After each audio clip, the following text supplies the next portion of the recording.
Está no ar o GeekCast. Eu sou Charlotte. Eu sou Marcelo Andrade. E eu, Williane Souza. E é pensando nas diferenças entre nerd, geek e gamer que damos início ao nosso primeiro GeekCast, que é exatamente pensar nesse ambiente de uma forma mais abrangente, como que acontece...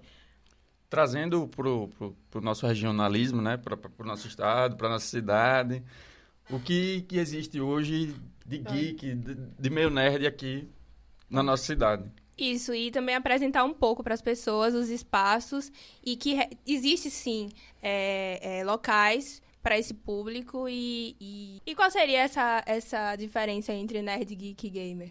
Há quem diga que um geek seria aquela pessoa que tem um aparelhinho caro, né? Quem tem sempre um iPhone, um Apple, mas... Cada vez que eu leio mais sobre a definição de cada um, eu tenho mais dificuldade de entender, de abraçar a ideia, né? Porque, sei, eu acho que as coisas se misturam demais, né? Talvez o geek seja necessariamente um nerd. Ou um nerd seja necessariamente um geek? Não, acho que não. Geek. Pois é, eu acho complicado criar esses rótulos, encaixar as pessoas nesses rótulos, porque não se mistura. Todo nerd é necessariamente gamer.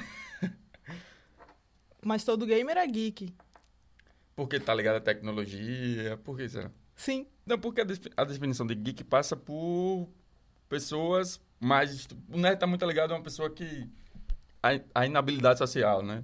E a gente vê muito o nerd como aquela pessoa isolada, como aquela pessoa que não tem interação com as outras pessoas. A definição de nerd passa muito por isso, né? Por essa pessoa deslocada, que é diferente do geek, né? O geek já é essa pessoa ela mais proativa, né? Se a gente for pensar, assim, por uma questão de definição de escala, talvez pudéssemos começar pelo nerd, e do nerd pro gamer, e do gamer pro geek. É como se trocando a miúdos, é como se o geek fosse... como que eu posso dizer? É como se ser geek fosse uma definição mais ampla para justamente isso. E é exatamente essa a ideia do nome do podcast, né? GeekCast surge dessa amplitude e de abranger todos os públicos, desde o nerd, desde que a quem se considera nerd e a quem tem a coragem de se dizer nerd, ou de se aceitar nerd, a quem é gamer, ou a quem também, sei lá, curte essas coisas, mas não necessariamente joga alguma coisa ou se acha uma pessoa nerd. Mas eu acho que, além disso, é trazer também as pessoas ditas leigas, né, para esse mundo e mostrar que tem muita coisa bacana, tem muita coisa legal para ser mostrada. E como espaços, por exemplo, que... tem jogos que não necessariamente você precisa se denominar geek, nerd, enfim, pra estar ali jogando e pra estar naqueles espaços, né? Então são todos curiosos.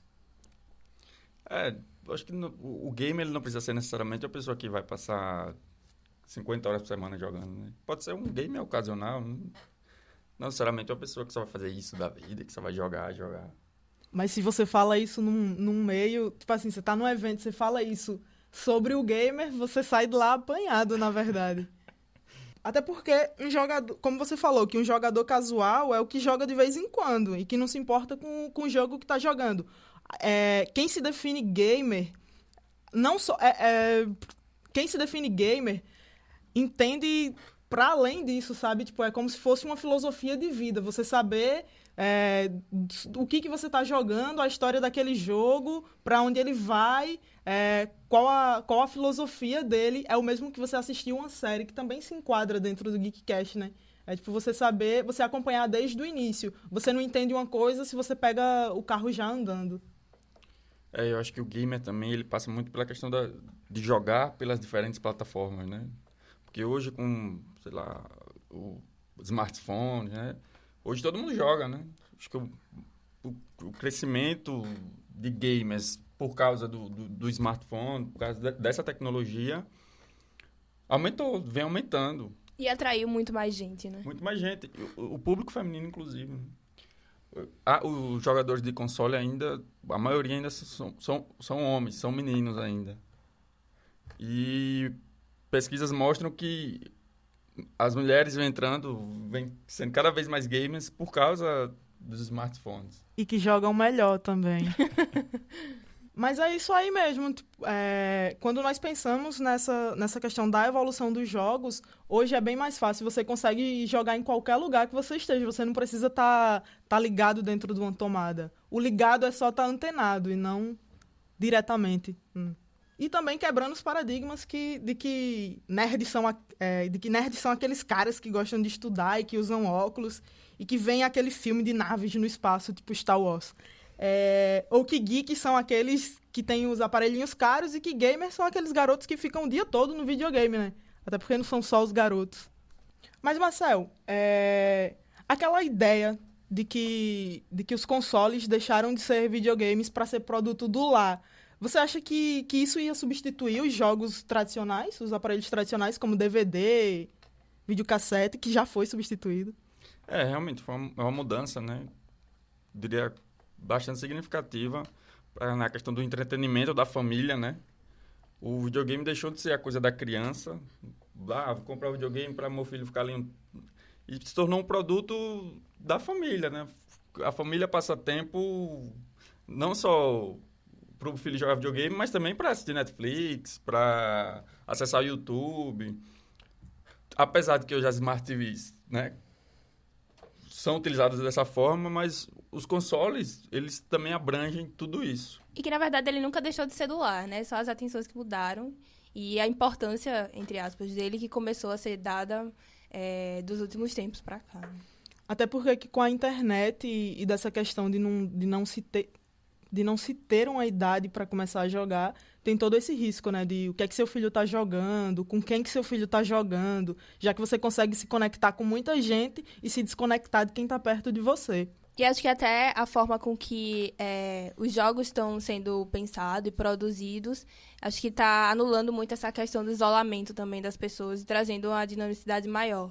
Então, aquela coisa de você jogar sozinho, porque só possibilitava você a jogar com você mesmo, começou a abrir mais, e aí você pode jogar com outras pessoas e a interação mudar. Então, independente de você estar preso em casa ou preso no quarto, mas isso não restringe só para você ficar ali jogando sozinho, né? E que diferença, né? Porque o primeiro jogo de computador ele surgiu em 1958 e veio a se popularizar em 1970, mas eu acho que pra gente no Brasil só começou de fato a chegar depois de 2006, 2004. E aí você pega essa total diferença, né? De tipo, essa conexão que os jogos permitem. E interação também, fora da questão da saúde, né? Que alguns fisioterapeutas utilizam alguns consoles para articular a galera que tem alguma dificuldade. Questão de atividade física, né? O Wii era muito utilizado para isso, né? Porque as crianças estavam sempre em movimentos. Na Universidade Federal de Sergipe tem um professor que faz pesquisas com isso. Inclusive, ele ganhou vários prêmios, que ele é do Departamento de Design Gráfico, Michel Ângelo, o nome.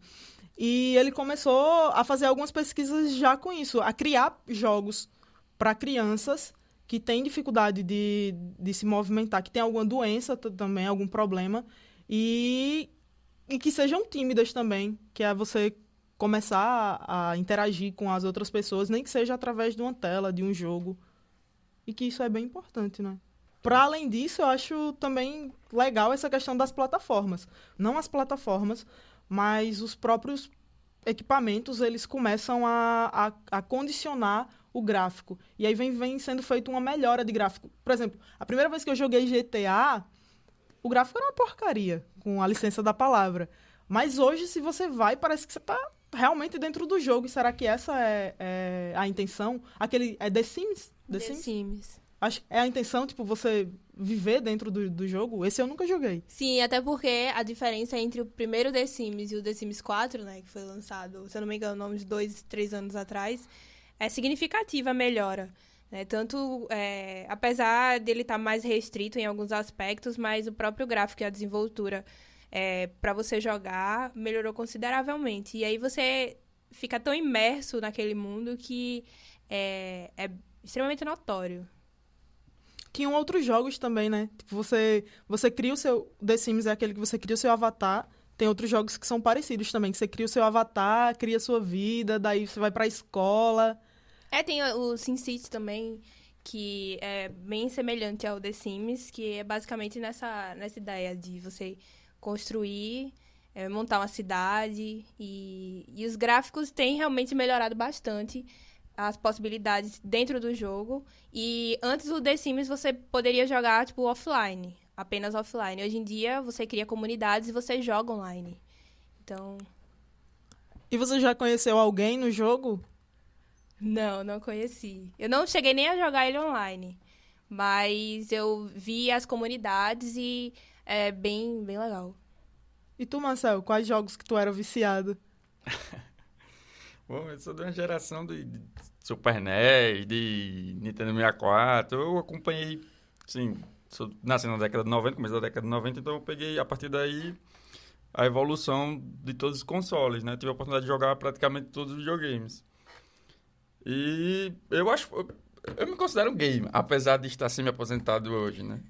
Semi-aposentado. Semi-aposentado. Sou bem ocasional mesmo.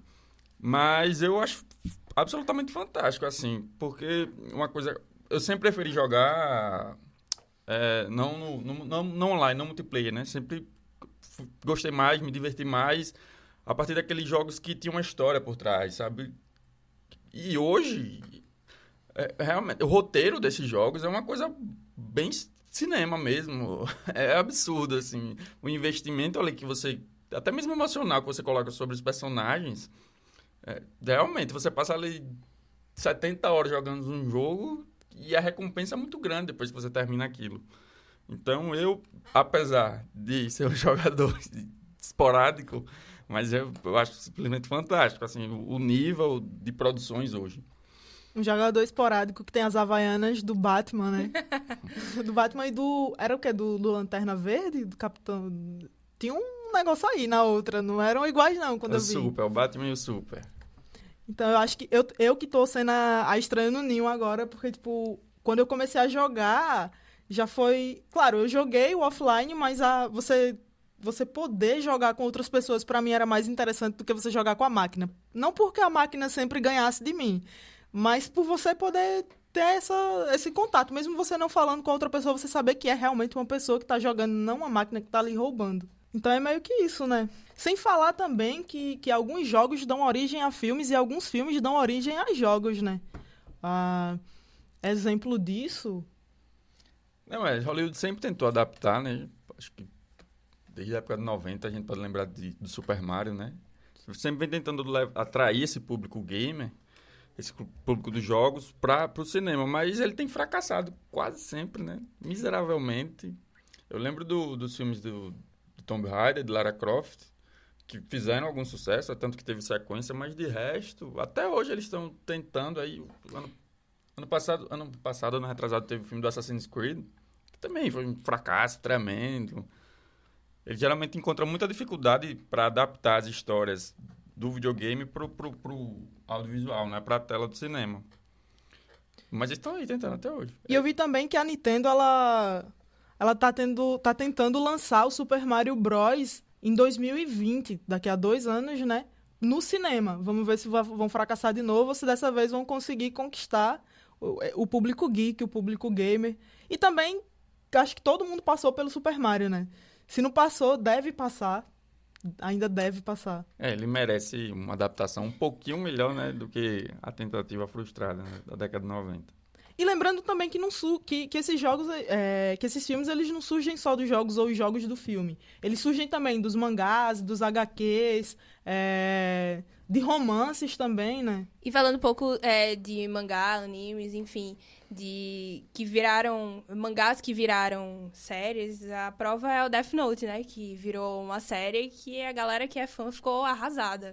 Né? Foi um filme. Foi o filme. E, enfim... Tem dessas, né? De galera que fazia anime de Death Note ficou arrasada. O próprio Ghost in the Shell, né? Vigilância do Amanhã, também foi lançado sob muita polêmica, né? Por causa da escalação da atriz, da Scarlett Johansson. Também foi um sucesso. Era um anime, né? O Ghost in the Shell, um dos mais renomados, aí aclamados. E a adaptação para Hollywood também não deu muito certo. É como se a convergência falhasse, né? Eu não sei, talvez a própria lógica de produção, né? De hollywoodiana, não sei, tentar entregar um produto que seja não de nicho. Um anime é uma coisa de nicho, apesar de, né? Um quadrinho também é uma coisa de nicho. Mas e você tentar adaptar isso à lógica hollywoodiana, né? Para todo mundo, para a massa, geralmente eles acabam falhando nisso. E acho perigoso também quando tentam colocar séries, por exemplo, as séries de super-herói, né? Tipo Arqueiro, Flash, enfim. Eu que acompanho Arqueiro e Flash, sou fã absurdamente louca, me decepcionou muito, né? Porque, tipo, o Arqueiro tá quase na 5ª temporada, Flash na 4ª, tentam fazer, tipo, romantização do super-herói. Cara, você olha, tipo... Olha, se você pegar os quadrinhos, você vê que não tem nada a ver com aquilo, né? A proposta do super-herói se perde ali na série completamente. É isso, eles adaptam a lógica de produção não é TV aberta, porque eu acho que é exibido na TV fechada dos Estados Unidos, mas completamente uma lógica serial, né? Da série procedural que é tão famosa lá nos Estados Unidos.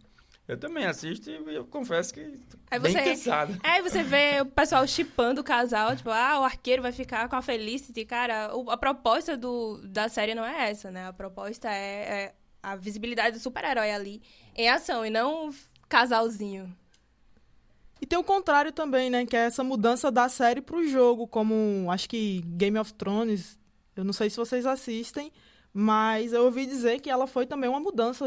Foi uma mudança não, que tem os jogos, e não só jogos de tabuleiro, como você pode encontrar, mas jogos também eletrônicos, jogos digitais. É curioso, porque eles precisou ir para virar uma série, né? Para virar essa febre. Já era um livro que, de novo, né? Dentro do nicho era famoso, né? O pessoal que gosta muito dessa fantasia medieval já gostava da saga de Game of Thrones, da série de livros, mas só quando ela foi para a TV, né, que recebeu uma produção de altíssimo nível da HBO, que ela atingiu essa febre, né? E aí, claro, que acaba espalhando, vira jogo de videogame, ganha jogo de tabuleiro, de RPG, né? Porque o formato é esse da série. Ganha brinquedos também, né? Brinquedos não, peças para colecionadores. E aí você vê a ideia, né, tipo, a proposta da série passando além do mundo geek, do mundo gamer, indo até atingir diversos públicos, diversas idades e pessoas que viraram fãs, independente de fazer parte desse mundo. Com certeza, né? Eu assisto com meu pai. Uma coisa que me deixa curiosa é saber o que um gamer retrô pensa de tudo isso. Como assim? Por exemplo, uma pessoa que joga desde a década de 90, o que ela pensa sobre essa massificação dos jogos, sobre toda essa transformação dos gráficos. Pac-Man, por exemplo. Eu assisti o filme, eu não foi lá essas coisas todas, não. O filme que seria uma adaptação, que seria uma adaptação, não, desculpe, que tem personagens elementos do jogo, né? Do jogo, então. Então é isso que me deixa no ar, tipo, será que a gente também quer essa eu não sou um gamer retrô, mas tipo, será que essa galera que joga desde muito cedo, se elas querem essa popularização, o que elas pensam sobre isso, mas também sobre esse ressurgimento, né? Porque se não fosse por essa popularização, eles não teriam espaços onde pudessem jogar, eles não saberiam outras pessoas que jogariam e não criariam nichos, não haveriam comunidades que falem sobre isso, não haveriam conselhos Jedi como em Maceió, ou até aqui também, porque depois eu tava olhando que meio que em cada estado tem o seu próprio conselho Jedi. Uhum. Mas será que em algum momento eles não se encontram em algum lugar? Não, eu acho que talvez uma resistência exista dentro de qualquer meio, né? De qualquer nicho, né? Vai existir pessoas mais conservadoras, que protegem, né? Aquilo que não quer que aquilo se espalhe, vire um produto de massa. Eu acho que isso acontece dentro de qualquer... Se você for ver... pessoal de quadrinho, né? Sempre que vai rolar uma adaptação de uma saga famosa, seja para a TV ou para o cinema, as pessoas ficam malucas, porque ficam vão estragar, vão acabar essa coisa que eu amo demais, eu transformar isso num negócio ruim. Então, acho que existe também para os games, e se espalha para os livros, né? A adaptação do livro sempre gera temor por parte dos fãs, de alguns fãs, por causa disso. Eita, meu livro preferido vai virar um filme horrível. Eu acho que sempre existe, sempre vai existir, mas não vai impedir a indústria de estar produzindo e adaptando, não, esses conteúdos.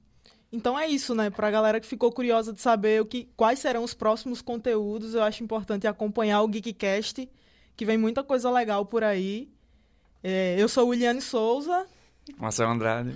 Charlotte. E até uma próxima. Tchau, noobs!